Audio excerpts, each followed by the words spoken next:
All right, guys. This blue mark means water, unless you're on a different trail. Let me show you what you get to drink when you're out in the middle of the nowhere.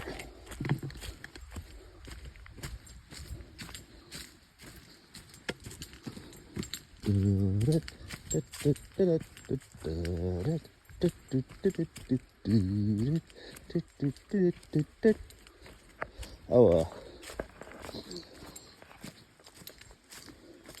some dude had to check out this morning. Wasn't feeling good last night. He had to bail. Luckily, there's a fire road right here that leads about 2 miles out to the road. He's gonna have someone pick him up. But yeah, it's pretty crazy, man. Having an emergency out in the middle of the woods. I mean, lucky for him. All right, here we go. Come on here. This is where we get our water. See that water pipe? And that's what we're gonna be drinking today.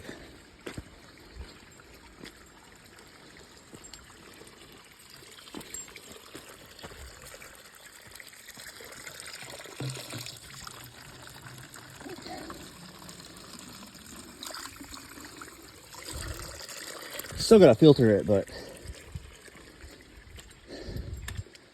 that's the gist of it. Just go it through your filter. If you don't, you'll get bacteria and get diarrhea, and you don't want to poop out in the woods. Note to self: going uphill really sucks. All right, finally made it up side of the mountain. I was gonna talk about this last night, but whatever. Anyway, we survived the night. Did not get attacked by a bear. Was a little nervous about it. Didn't sleep very well. There's about 20 people there. I don't think anybody practiced any kind of bear safety stuff, like hanging your bags, using a bear bag, cooking outside somewhere else. So I wasn't sure if the bear would smell all the food and just come and eat us up, but the people beside me were like cooking in their tent, so I figured that the bear would go and attack the people with the 4-year-old. And they say, when I'm in Cub Scouts and I was leading, one of the big things was always, ouch, hold on a second.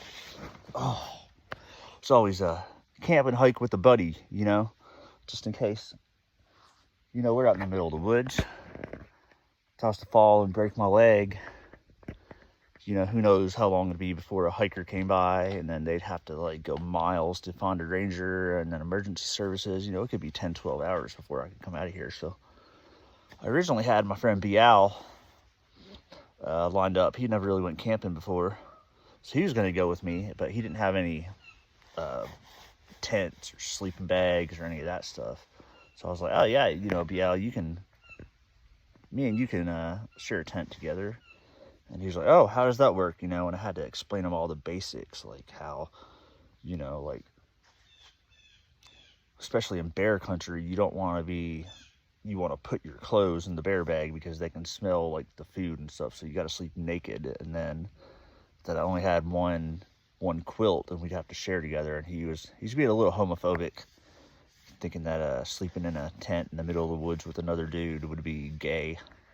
And that sounds a little gay on the surface, but I tried to explain to him, it's not gay as long as you sleep, penis to penis, right? Because, you can't have sex with another dude if your penises are facing each other. So it's only gay if you do, spoon and have, you, roll over and then their penis is by your butt. So, Bial wasn't really cool with that. He didn't really understand. But, it's cool because he's from China, so he doesn't really understand a lot of stuff. So, but, he thought it was gay, so he kind of bailed out on me at the last minute. But, yeah, so you don't want to get hurt out here. Some dude last night came in and wasn't feeling good. He had to leave this morning. he had to take an emergency logging road out or something like that. He wasn't feeling good. Luckily, he was at a spot where the logging road was at, because he wanted me to hike with him this morning, and I really didn't want to take 20 hours to hike out of here. So, all right, guys, I found a mushroom on the trail, and the #1 rule about mushrooms is don't eat it unless you get it from your dealer.